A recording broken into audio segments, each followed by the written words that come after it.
क्योंकि 6 महीने में चांद धरती के इतना करीब आ जाएगा कि अब वो सिर्फ समुद्र के पानी को अपनी तरफ नहीं खींच रहा, बल्कि धरती भी धीरे धीरे चांद को अपनी तरफ खींच रही है। इस तरह की सिचुएशन में धरती की शेप बदलने लगेगी और इसकी वजह से टेक्टोनिक प्लेट्स पर भी प्रेशर पड़ेगा, जिससे धरती पर बहुत ज्यादा जलजले आना शुरू हो जाएंगे। इसके साथ साथ जमीन के नीचे मौजूद लावा भी अब बाहर आने की कोशिश करेगा, जिससे कई सारे मुल्कों में वोल्केनोज फटने लगेंगे।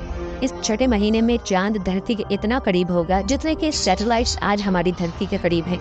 इसलिए अब चांद धरती के राउंड 27 दिन में एक बार नहीं बल्कि हर दिन घूमेगा। इसका मतलब यह है कि हम चांद के सभी फेजेस को एक ही दिन में देख पाएंगे। इसका एक मतलब ये भी है कि चांद इतना बड़ा हो जाएगा कि वो बार बार सूरज की रोशनी को ब्लॉक करने लगेगा, यानी अर्थ पर सूरज ग्रहण भी आम हो जाएगा।